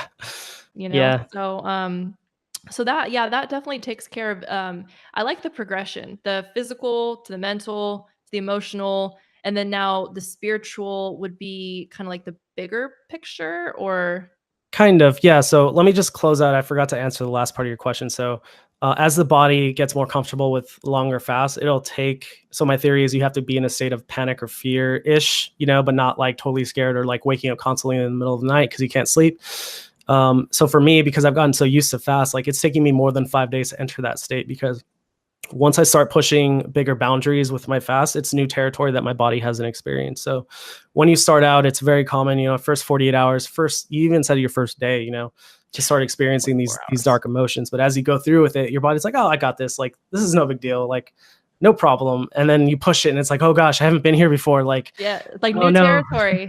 Do you have a goal for like, are you trying to work up to a certain amount of days? Yeah, so this year I want to do a 2 week fast, and I'm trying to figure out if it's 14 going to happen days. before my sabbatical or after my sabbatical, and then ideally a month after that, just to like see what it's like. So I'm working up to that, but the challenge is, having the type of work that I do, like I really don't like fasting anymore than about 5, 6 days right now. just because of how irritable and how tired it'll make me, and I just can't do my job. And once you start getting to those lengths of time, it's past the weekend. You started at 48 hours or 72 hours, great. You cleared your whole weekend. You don't have to see anybody. It's totally gonna Mm-hmm. be fine. But now you've actually got to go to work, and you got to do all these different things. So I finding can't that even seg imagine what it would be like to yeah. not eat for 2 weeks. Oh, there's so many people on YouTube that have their stories about not eating for a really long time. There's this one girl who just finished, I think, her 60th day or something like that, and she re-ate. And there's a study of a Scottish man that back in 1970s, he did medically supervised fast for 382 days, and he was totally fine. And he did it until he hit his target weight. So we are fasting machines. This is built in our physiology and in our biology, and we've really lost that as a culture. And kind of going back to my first comment of like, hey, your grandparents 40, 50 years ago, they didn't allow you to eat all day. I don't know about yours, but like mine's like, nope, you definitely need to eat more next time, buddy. You need There's to be something fed. there, there's something there with not eating all the time. And probably before their generation, they only ate the things that they felt like they needed to eat, or, only eating when they were hungry rather than a set schedule. So we've lost a lot of that, and really just practicing that makes you a stronger person. And for me, it kind of covers the territory of doing things that I suck at, because if there were a crisis or something, this is just me thinking extremes, right? If there were a crisis, if there was an earthquake or hurricane, what have you, right? Nuclear war, who knows? Mm-hmm. If there were rations, I'd be the first one to fast, and I'd be totally comfortable doing it. I'd let other people have my ration. Just save something for me in like a couple weeks, okay? Just eat once, That's but what I was talking to my husband about. I was like, people need to understand that they don't have to eat for a couple days, because if something happens, it's like, gosh, I can't even imagine if like, there's some sort of apocalypse, and then you're panicking about the apocalypse on top of like not eating. It's like, it's very comforting to know that you can go a certain amount of time without food, like you just said. it's so empowering too. You're like, I got this. Like, no worries. Mhm.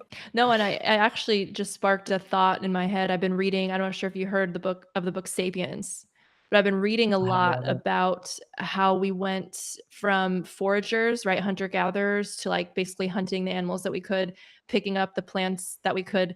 And this was when we were very healthy, or I don't want to say that, not that we were very healthy, but the diets, how versatile our diets were, because animal migration patterns would change, some different seasons and things. We would always be changing our diet. And then we had the agricultural revolution, right, with farming and domesticating animals. And then there's all these problems with, just basically when we went into the agricultural revolution, we started farming large amounts of wheat and legumes, and people just started eating like a couple things and then staying put longer. And it's just, then they started having more people, and then now we have more people, and then we need to feed more people, and then it's all these processed foods feeding more people, and it's just kind of spiraled out of control. It's kind of a do Yep. more, create more, give more food, create more people to feed more people, but then it's just like this never Yeah. ending cycle. And I feel like that's kind of where we're at. Yeah, the food has less nutritional value. Like they say, like, the organic, like even homegrown stuff will like satisfy like the needs of the body, the nutritional needs, and also make you feel fuller actually. Like for example, a tomato, like you eat like a fresh tomato from your garden, like it is gonna feel so much more nutritious, and you're actually gonna feel maybe a little bit fuller than you would eating like this, not bleached, but color dyed tomato or whatever they do to make them look really bright red. Mm-hmm. And then also the GMOs, right? So we're kind of like under a big social experiment with all the GMOs. Like we know that GMOs necessarily don't cause a lot of short-term stuff, but long-term, it's yet to be seen, like 40 years, 50 years, like what these GMOs are going to do to us. So always trying to make a practice, eat organic when you can. And I always like to say, like, you don't have to be perfect. You don't have to be a saint about eating organic. If you eat organic most of the time, or choose most of your foods to be organic, and you have some inorganic stuff sometimes, that's okay. You're just doing less damage to your body, and also giving yourself more nutrients when you can. Yeah, I don't think I even realize the importance of organic sometimes. We do buy organic pretty much, like I would say 95% of the time. Sometimes like you said, if I'm really craving a certain fruit and it's not available in organic, I'll just buy it because I'm like really craving grapes or something. But like 95% of the time we buy it. But I don't even really understand, like it hasn't clicked yet. All the chemicals and pesticides that are put in conventionally grown fruits and vegetables, and how people eat that on a constant basis, and what that's even doing to our bodies. Like I can't even visualize it, but I know it's bad. Yeah. Actually, I was just hearing something this morning on a podcast that for wheat, they've started adding a new, I don't remember what it was, a new chemical to it that kills bacteria. And it's been causing a lot of people to get sick. And I actually got like wheat and gluten intolerant like last year. And so I wonder if it's like a correlation with that. But so the big pharma company or whatever the company that is doing this, they're saying, hey, it only kills bacteria is totally fine, neglecting the fact that like I don't know how many pounds of bacteria are inside our body already. Like what are we doing to kill those cultures in there? And a lot of people say that, our gut bacteria and bacteria in our body is our second brain. So we could Oh, be causing absolutely. damage on that front and we don't even know it. Wow. So they're saying that you could be eating these chemicals and pesticides on this wheat, like this new chemical on wheat, and that's designed to kill bacteria. So then when it goes into our bodies, it could kill our bacteria too. Yeah, that point hasn't been addressed. So that's kind of like what remains to be seen. I think that explains why I'm like not liking weed and it doesn't, treat my body Yeah, well, but it could be killing a lot of the good bacteria that we have. I haven't seen a whole lot of research that's on what I mean. proving that happens, but the fact that the company stated it, don't worry, it only kills bacteria, like, oh, okay, like that's totally cool, like neglecting the fact that we have all this bacteria in our body. Yeah, no, I'm a huge advocate. Like I'm trying to find my way with food. I'm in a very experimental place with food in my life, figuring out what works and what doesn't. I still eat meat. But a lot of people like the reason I say I still eat meat is because I largely grew my platform on Instagram to like be a spiritual community. And, there's like a lot of people that are vegan or vegetarian. And then there's a lot of like food shamers amongst that whole community of like, oh my gosh, if you eat meat, you're just like the worst person in the world. And I'm kind of finding my way with everything. But what I am against is like shit quality stuff. So like for example, like I am not for keeping animals locked up and force feeding them and then butchering them. Like I think that's absolutely horrific and all that. But then I don't see much of an issue with like hunting, ethical hunting. I watch a lot of Joe Rogan and he talks about, population control and the benefits of some sorts of hunting. But I think what we would all benefit from somehow, and I don't know how to fix this problem, but we're creating so much food for people, like all these wheat fields and all of these just, farming, all this agriculture, all these butcher places of like all these synthetic chickens pumped with synthetic antibiotics and all this stuff where it's like we don't need nearly as much food as we think that we do, and it's all these animals are suffering because of it and all this just animals are being killed because of all of the farms. I don't know if some people I hear vegans want to save animals, and I think it's great. I think I want to save animals. I love animals, but all these agricultural farms like wheat and legumes and things, those farms kill animals and it kills their habitat and it drives them out and it kills them too. So I wish we weren't as greedy of a species is kind of what I'm getting to. Yeah, there's a quote, I think it's by John Lennon. If slaughterhouses had glass walls, everyone would be a vegetarian. And I think it's because there's a level of removal when you consume meat, because you go to the supermarket, it's wrapped up in a nice, pretty package. It's got red dye in it. You don't actually see the animal that was killed for it. You just take this lump of stuff and you heat it up and you eat it. But if you actually went to the slaughterhouse and you picked out the animal and they killed it and gave you the meat, I guarantee most people wouldn't eat it. There are people who eat it, and I have immense respect for those people because at least those people are mindfully eating meat. But I find that a lot of people are mindlessly eating meat just because it's another programming thing, right? And Mhm. the way I like to extend this programming example is, and I love horses, for example, but why is it taboo to eat horses and not cows, right?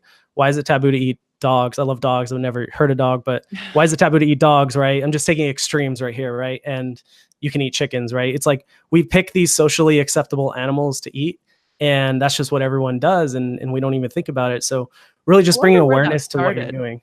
I What's wonder that? where that started. Like, I wonder where.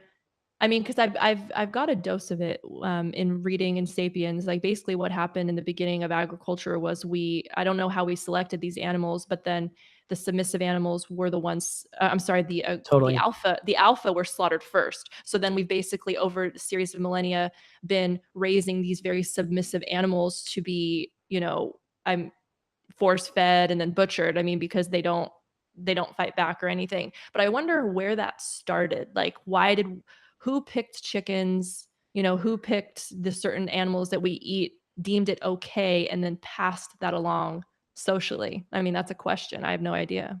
Yeah, I don't know either, but it's something we've all accepted, right? You hear it long enough and you experience it long enough and everyone else is doing it, it just seems like what you need to do. Mm-hmm. So yeah, so I haven't eaten meat in almost 10 years, and Wow. I do it because of kind of more the energetic implications of it, and all the suffering that the animals go through. Like for me, in my opinion, like I can feel that. Like if you've ever been in a suffering state, going through a dark moment in your life, not fasting, but another moment, someone's died or a tragedy's happened to you, or you've gotten kicked out, whatever it might be, right? And you Mm-hmm. just feel like total crap, and you don't want to like live, and you're just so constrained, and you don't have any control over your life. You can't be like, if Hannibal Lecter was here, he'd be like, oh, screw that, I'm not eating that meat, like Yeah, because I know what you're going you know what I for. mean, right? Like, because you absorb that energy of suffering, like when you eat the meat, because you are what you are made of, right? And so you're gonna absorb all that energetic stuff in you. And for me, I'm open to eating, very free range and organic and well treated animals. I just haven't gotten to that. I'm just open to it. But it's important to realize where your energy is coming from. And this is like a good segue into like the spiritual aspect, the fourth topic. I know we're going to come back to it. Yes. Um, No, I real quick before you move on, I just want to yeah. say I really I applaud anybody who is mindfully eating, whatever food choices that they're making, if it makes sense, to them, and if it's a personal mission to do whatever they want to do, and you're not harming anybody, I think that's great. The issue that I have with people is when they try to put their Oh, food yeah. choices onto someone and say like, oh, you're not doing this the way that I do it, well, you're a piece of shit. Like I've had vegans like email, like message me and tell me, that kind of stuff. And it's just like, I really applaud people that are mindful for themselves, but I have an issue when people like project onto other people. It's like, why do you care Yeah, what that's a I'm huge eating? problem. I always like go out of my way to like not tell people that I don't eat meat. Like if I go to a restaurant, I'll just like order whatever I'm going to order, and usually don't get any questions. I'm like not trying to push that on people. And when they I realize I appreciate don't eat it. meat, they're like, "Oh, am I offending you if I'm eating meat?" I'm like, "No, like that's your choice. This is my choice. I'm not trying to put it on you." But it's really unfortunate how the labels, kind of coming back to labels, like a vegan label. I think for the most part, vegans are really good people and they're doing the right thing, but they get a really bad rap with these outliers that try to shame people into not eating meat, or saying you're doing things wrong, or you're not doing things perfect, or think of all the suffering and all that stuff. It's like, yo, like chill. Like if somebody asked you for advice or learning on that, tell them, but just don't come out and force that down people's throat. Mm-hmm. So No, similar to spirituality, right? It's like there's always people that are doing things for themselves, living authentically, and putting that energy out there, but then you have the outliers that fuck it up. yep. And then unfortunately the label, and that's what, and And that it gets attached to the circles label. back around to what we were Yep. talking about with labels. It's like if you kind of just don't really put a label on yourself, like you're a vegetarian, but like this is a really silly example, but you don't put like vegetarian on your Instagram, or like just Nope. because like you walk around like feeling like you labeled with that. And I don't want to discount people that do that, because if it's something that's really important to them and they want to spread a message of veganism or Totally. vegetarian, that's cool. But it's, how are you doing it, and what's your purpose, and what's your message? Like, what are you trying to put out there, and where is that energy coming from? And that's probably a good segue back into the spirituality thing, because it's, where's the energy starting from? Yeah, totally. Totally hit the nail on the head right there. And it's totally cool if people, label themselves as vegan, as vegetarian, just don't come out, super hyper aggressive. That's all. Labels can be used in balance. But for the spiritual aspect, so this is kind of obvious, but there's a lot of major religions that promote fasting at certain points of the year or month or whatever. And going back to something you said a little bit earlier, which was, if you tell someone you're doing a 72-hour fast, people think you're crazy, you're nuts, you're off your pills, like what's wrong with you? We all eat every single day. And what kind of drives me a little bit crazy is that same person, if they encountered a religious person that said, hey, I'm going to fast for my religion, I'm doing this, they wouldn't say a single word. There's total and utter respect, and they should be giving respect to people's religion. You should respect all religions, but they start to become loud when you're not associated with a religious affiliation, and they tell you you're totally crazy. And it's just like, what's up with that like Wow. bipolar, like closed-mindedness, you know? I never thought of Um, it that way. That's really right? interesting. Yeah. Yeah. Yeah. So for the spiritual aspect and going back to the religion thing, like in a lot of monks, like especially like in India and other places like Buddha and you know, all over Asia, fasting was used as a tool. You're kind of breaking up. When Okay. um, Can you hear me? You're yeah, kind of breaking up there. Okay, cool. I All don't right. know. I think we came back. I think we like lost some signal for a second, but we came back. Okay, cool. So kind of backtracking a little bit just in case, but for religions, right? Like in certain religions, they're fasting, you know, to achieve these higher states, these meditative states for enlightenment, etc. And when you don't eat, you become lighter. Like not literally, well, literally too, but kind of like Yeah. energetically and metaphorically, you'll become lighter. And the act of eating is quite the opposite. It grounds you. So every time you eat, you're like pushing yourself back down. You're grounding yourself. It's almost like between meals, like you start to like float up a little bit and you eat and you ground yourself. And this is how I like to physically explain that energetic energy there. But Oh. the lack of eating allows you to detach more from this physical form. And an example I like to give is on one of my, I think I was day 4 into a fast and I went to work. And that day was one of the busiest days I've ever had. I've ever had. I've had to talk to so many different people. There were some fires I needed to put out. There were some projects that were like in urgent need of being fixed, whatever. And I went through that whole day and I was in a state of flow. And at the same time, I didn't feel like I was actually physically present doing all the things, but I was doing all the things. And what I attribute that to is, you know, lightening your vibration, lightening your state, becoming less dense. And when you become less dense, you can become the observer of your actions and you can just flow with doing the things that you need to do. And it doesn't feel heavy. So in It's that almost like being example, high. oh, totally high. Yeah. I can't even smoke all the time because I get too high from fasting. But um, Oh, do you get higher when you smoke and you're fasting? I haven't actually tried smoking when I'm fasting, just because I feel like it's going to be too much. And also, the fasting process is about removing things from the body and becoming less dense. And I don't want to add anything to it Mm, other than water and that's salt. fair. That's just my personal philosophy. And that kind of That's like fair. segues a little bit more into my next point. So the act of fasting is removing. So there's a concept called that I like to talk about called density, right? So in your science class or physics class or whatever, I don't know if this was in high school or college. I don't even remember when this was, but they give you a glass tube and they give you some water, some oil, a piece of metal, a rock, a piece of foam, a feather, whatever.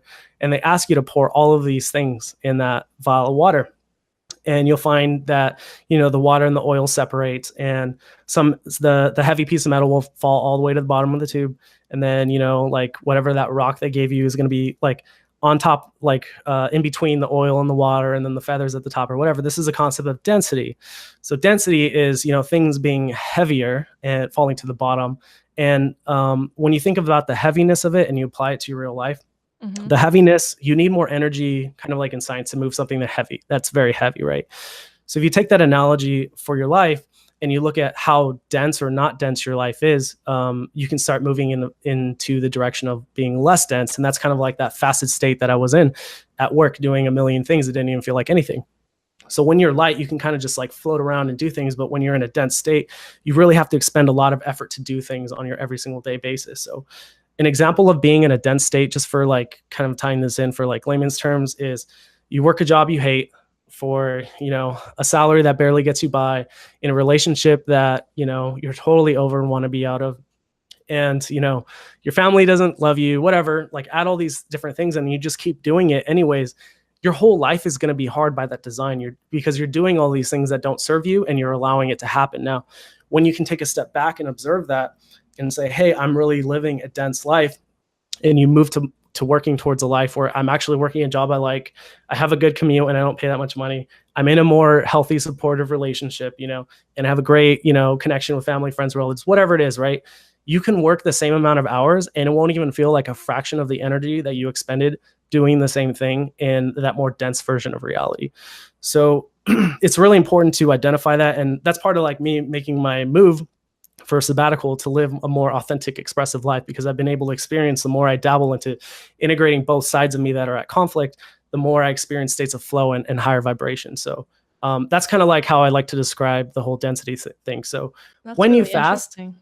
it is a tool to raise your vibration and lower, or excuse me, lessen your density, so to speak. So you're able to live a healthier, happier life, and even actually have more energy. Like when you're doing things that are within a less dense realm and a higher vibration realm, and you really start to detach yourself from these bad circumstances, you can work twice as hard and still have even more energy than you did before. These activities will light you up. They'll make you excited. They'll give you energy to do it. So it's really important, if you're in kind of like the latter camp in some of those things, you start to examine where you can make changes and ask yourself, what really lights me up? If I could do anything at this moment, what would I do? And start moving in that direction. You'll find that you're going to start regaining all your energy back. You're going to feel better about yourself. Things will feel lighter. Things will feel easier, etc. So fasting is a tool to help you kind of come out of that. And if you're stuck with trying to get out of those situations, you're going to face some darkness, and you're going to have some spiritual transformation to lighten the load so that you can make the changes in your life that'll make it much more positive and good for you. So this Yeah. is so what you speak of, this is really interesting. So it's sort of like a progressive journey. So it's not necessarily like when you're fasting you're less dense, and then when you're eating you're more dense. It's like every single fasting experience kind of lifts the weight off a little bit, kind of raises your vibration a little bit, and then the more you do it and the more you experiment and the more you explore with yourself, the lighter you'll become over time. Yeah, yeah. And actually, one thing I forgot to mention is every single fast I've done, it's raised my set point just a little bit higher permanently. Like for every single progression that you do on a fast, like you're going to be in a better state than you ever were before, and you're probably not going to fall back down. Now, I've been practicing fasting regularly, at least every week, usually twice a week. So I don't know if it'll fall back down, but so far with that kind of maintenance plan, like I'm able to achieve states where I'm just more in tune with my environment. My meditations are more visual, more powerful. I feel like I can really examine what my body's doing and see what my higher self wants. And so if you want to get, a little bit more spiritual awakening or some enlightenment, fasting will do that for you. And monks and religious people have been doing it for a really long time, probably also for the body cleansing reason, but also the whole spiritual reason too, right? So those are kind of like the four things, right? You can hit all four of those amazing things: mental, physical, emotional, spiritual, with doing a single prolonged fast. And I think that's why it's so beautiful. I'm totally with you. So right now you said you're doing fasting weekly. Do you do like 24s every week, and then I know you do like 172 a month, right? Oh no, I do more than that. So the minimum fast I would ever recommend anyone to do, prolonged fast, is going to be a 48-hour fast. And the reason is, when you do a 24-hour fast, your body is still kind of transitioning into ketosis, and you feel like absolute crap, and your hunger levels are through the roof. And if you only do a 24-hour fast, what you're going to find is like, and when you break, you're like, oh my God, that was so scary. I can't believe how hungry I was. I can't believe how much like crap I felt. If I do another fast, it's going to be way too scary. I can't do it. Like, there's a lot of fear with it. But in actuality, what you find when you go past the 24-hour mark, your body gets into ketosis, which is like kind of like the Atkins diet, like if you've ever experienced that. And you feel great again. Sure, you might have a little bit of hunger, but it's going away, and you're able to get into that lighter state and be more focused and actually get your energy back. So I'd never do a 24-hour fast, other than sometimes I'll do one meal a day, especially when I'm traveling, just because it's easier, and I try to pack a lot of activities on my vacation. But really just doing 48 hours or longer. So for me, I like to do 3-day fast at minimum now. I don't even do 48 hours anymore. 48 hours goes by so fast. Like I don't even think about it. I even forgot that I've been eating. I've done several 48-hour fasts where I don't even drink the salt water, just because like I decide one day I just don't feel like eating, and I just don't eat. And it's like, well, it's I been do that 48 now too. hours. Yeah, Yeah. I should probably eat something, and you just get used to these states, and you also enjoy it, like especially on the spiritual aspect. I love going into intense meditation sessions, like, and experiencing it a little bit brighter, a little bit more visibly. And for that, it's totally worth it for me. And experiencing that state of flow, right? Everything just becomes easier. Mm-hmm. But I still go to social events now. Before I was avoiding them. I go to social events now, but if the social event is strictly around eating, I won't go to it. So if it's like a meetup or a hangout or an activity, I'll still go through it. And then I have to answer 20 questions about, hey, I'm fasting. Well, I tell them I'm fasting, and they're like, hey, why are you doing it? Why are you crazy? So you don't eat? You mean you just fast for a day, right? No, 3 days. I'm not eating for 3 days. What? What's wrong with you? Yeah. I know. No, the concept you speak of this living a less dense life makes sense. And I'm trying to figure out how to make sense of that with the concept that we've always been told of ground yourself, right? So, like, metaphorically, when I listen to your explanation of, food is kind of more of a grounding experience back into the material world or however you want to call it. But then, people always say to ground yourself, like, that's important in meditation and things like that too, right? So it's like how to make sense of both ends. And I guess maybe we need both ends sometimes. We need to ground ourselves sometimes. Yeah, it's a balance, and you can experience, being ungrounded, and sometimes you want to be ungrounded to have some really powerful experiences, and sometimes you want to be grounded to experience different things in your meditations. But it's also possible to be grounded and also elevated at the same time. It's really about becoming that. I like to Really? call it. I like to call it Speak this. on that. That's interesting. So being grounded and elevated at the same time.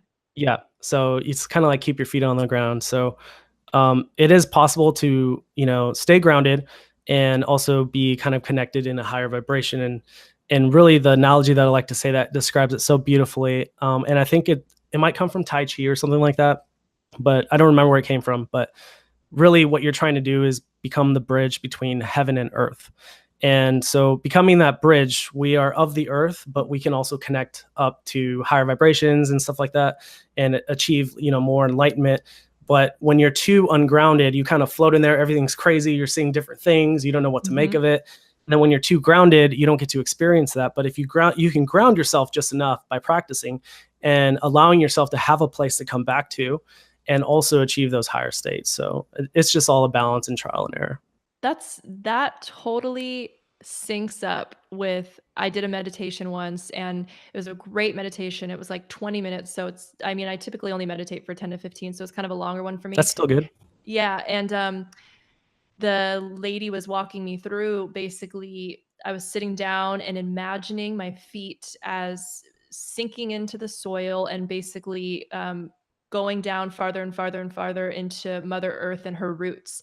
And then she had me imagine that my heart branched up all the way into the cosmos. And it was like this one Beautiful. channel of like the earth to the cosmos. And that's totally like, it's like the same thing as what you just described is like, we're so grounded in that we're still here and present, but at the same time, we're elevated in that we're not.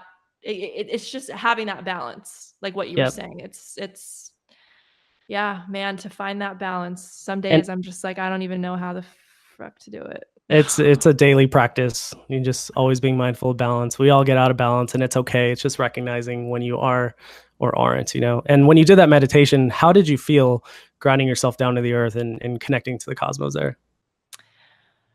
Well, I did the meditation at a rough time, so I kind of went in I went in already feeling pretty down. And then believe it or not, when I it was easy for me to ground into Mother Earth, but for some reason it was hard for me to elevate. And I think Hmm, that's kind of a symbol of my life is like when I get to these higher vibrational states of like relaxation and not a lot of mind clutter that I it's hard for me to be there.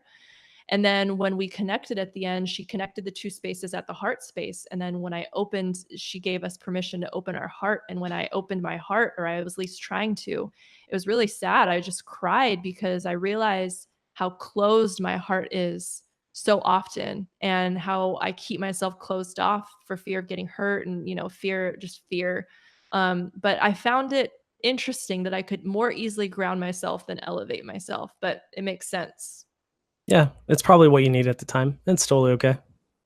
Yeah, see, that's a concept it makes so much sense. Like it's okay for what you need at the time, but I always bring expectations into everything. Like it's so hard for Yeah, me to just take a step back and allow and to just be like, this is what I needed today, and I'm okay. And there's always the voice that follows, like, no, you didn't do it right, or you know, I don't know, some sort of critical voice. But there's so much beauty in simply allowing what's happening in front of you to just happen and it be that. totally. You know, I Great. think I've been looking over my notes here, and forgive me if you didn't say this, but I feel like you did somewhere, and that you do little like quick vacations. Oh yeah. just a I fun want to hear. topic. I want to hear about that. Like before, because I we covered a lot of the stuff that I wanted to talk about, and that we outlined. So I'm as we're kind of coming to a close here. I definitely want to hear about that because I'm in a point in my life where I really want to travel more and I want to kind of get out there, but I think I've kind of become agoraphobic. I work from home. I don't really leave the house a lot. And so I don't know, hearing about this may spark something in me to be like, cool, let me try this myself. Totally. So everyone's a little bit different, and there's people that don't resonate with the style, and there's people that resonate with the style. But for me, I haven't done a whole lot of traveling on my own for the last several years that I've been professionally working. And it was just last year, almost a year ago, that I decided, you know what, I'm going to do more traveling than I've ever done before. I had all this vacation stacked up. I was like, what am I doing? Like, I have the ability to go all these cool places, but I don't go. So I made a conscious effort to go there. But not only that, I guess because I was repressing the vacations, I don't know, like not having them and just being a workaholic, I made it like a sport after to try to pack as many activities in a day. So like I'll literally like land and I'll have something lined up for like 3 hours after I get out of the airport, just in case there's delays or something. From there, another night activity, and then the next day you have this whole like you're going like for example when I was in Cancun was my recent trip. Then the next day I went cave exploring, and the next day I went to some other sinkholes and swam in there, and then the other day I went on a boat and I went to the island, and I try to pack every single metric minute in there and then just come back collapsed to say that like I feel like I experience everything there. And it's kind of like an exciting like little sport for me. Like I know that I could use a day to slow down. And I remember there was one day where I had 4 hours of downtime and I was just like, this feels good, but I want to go do something. Yeah. And then when I'm home, I'm just like relaxing and I just hang out with friends. I don't do anything too crazy, but I add in those crazy things. And I just, if it's a sense of adventure. And I think maybe I'm looking for a sense of adventure. So I create my adventure on vacation. So it's really cool.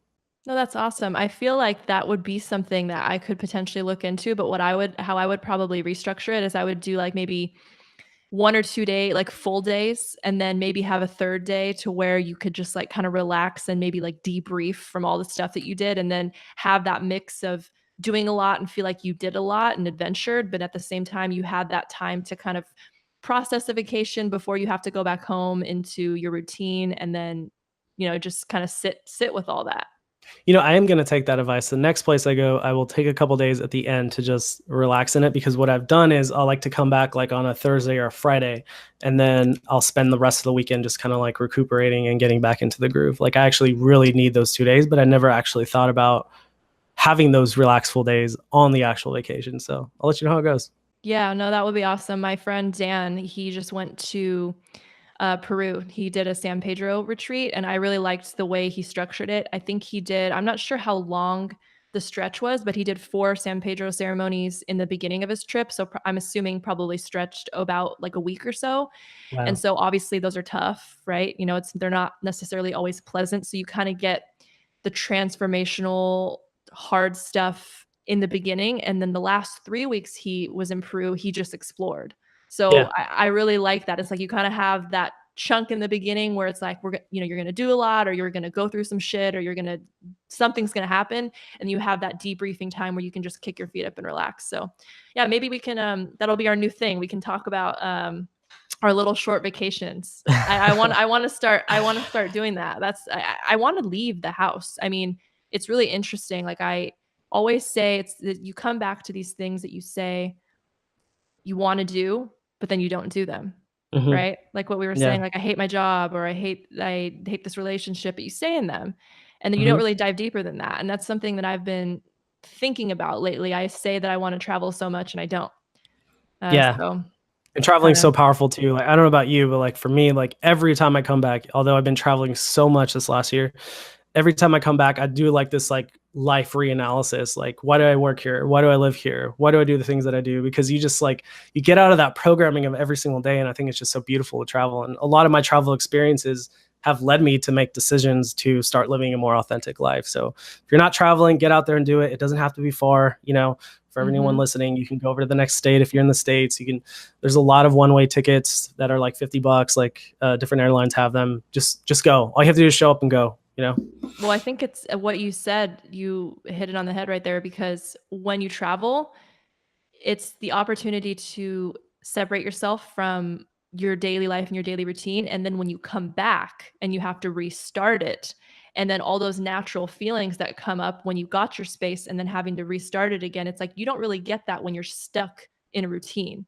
You know, Nope. when you're stuck in it 24/7, you don't really get that option to kind of take a step back and reanalyze. But when you come back from vacation, it's like, I don't like having to go back to work. Like, why am I doing this? Like, those Mhm. thoughts organically come up. So very powerful. You're so right on there. And the same thing is true for fasting, of course, right? You got to break up that muscle memory and you got to really get out of eating all the time to be able to change up your eating patterns and make them what they are to you. Well, I remember I texted you or messaged you when I re-ate, when I refed after my 72-hour fast. And I remember I think the next day I ate at 10, and then I had another like little mini meal or snack at 2. And I was like, Matt, like why would I eat anymore today? Like, I don't Yeah, understand. you're Like, done. I didn't understand why I would want to eat more. And like you said earlier, sometimes like there'll be whole days like today, all I had was like half a cup of lentils and a banana, and I'm not hungry. It's 4 o'clock. I'm not hungry. It's like I don't feel like I need to eat, but your mind is like, you need to eat. Like, Yeah. you know? Yeah, So yeah. totally. Well, I think we covered a lot of what we outlined. Was there anything left that you wanted to share or talk about or anything? I think we covered a ton of stuff here. I don't want this to be several hours long for you. No, I'm good. I love chatting, and I want to have you back. I want to talk about astrology. So we're going to Okay, do cool. definitely do another episode on astrology, but for the fasting stuff, I mean, we talked about everything pretty much. And you recently did the spiritual teacher thing. Are you a fasting coach now, or what are, because I know you were talking about kind of getting that up and running, because I mean, you were fantastic help for me when I went through. Oh, I'm so So, glad. Thanks. I've actually kind of accidentally fallen into it. I don't have it in front of me, but I have this really huge black 2-liter water bottle. It's massive. It's like this compared to my head, and I carry it around and it sparks 20 questions. And my goal is not to spark 20 questions. My goal is to actually have water that I need for my fast for 24 hours, right? But it sparks a lot of questions, right? yeah. And since I like kind of coach you through your fast, and then I've started carrying my water bottle around because I started doing this in public rather than on the weekends at home. I've gotten these 20 questions, and I've coached five people right now so far on throughout their fast, and they've had phenomenal results, and now they're telling all their friends and whatnot. And my goal is to help other people help others fast. So because I think it's something that we should all share, and it's really beautiful. And if anyone needs help, I'm so happy to help you. I won't even charge you. I just hope that you can take something from it, grow, expand, and teach someone else and pay the favor forward. I love it. So where can people find you? Do you have, I know I'm going to share all of your information when I officially upload this episode, but is there any place that you want to direct anybody to go that works for you? Email, Instagram, anything? Yeah, so the best place to get a hold of me just for a quick chat, just hit me up on Instagram at Matt Maximum. And then I also just started, I've been procrastinating a little bit, but I created some YouTube videos, especially because I get the 20 questions. And fasting is such a packed topic, and it comes with a lot of taboos that you can't really do justice with like a couple minutes of explaining to somebody why you fast, right? So I've made a few videos on YouTube. You can look it up, Matt Maximum, as well, on explaining like the benefits, a lot of what I've talked about here, and actually how to start your very own first fast. And then if you have any questions after that, feel free to contact me. Happy to help you get started on your fast. Cool. Wow. Episode 1. This was Done. awesome. Did I'm it. so happy to have had you on. Yes. So what I'm probably going to do now, because this is like totally organic and I don't really know how to naturally end something, is I'm going to stop the broadcast, but you and I can still keep talking. Okay. So just transparent for everybody, newbie here, and this is like the first time I'm doing it. So cool. Well, to officially end this, thank you, Matt. Thank you for being on here. We're going to do another episode, but I really appreciate your time. It was awesome chatting. It's Like, been great. Yeah, you did a great. great job. Awesome. Awesome. Awesome. Awesome. Okay. Where did my mouse go? Seriously? Oh, here we go.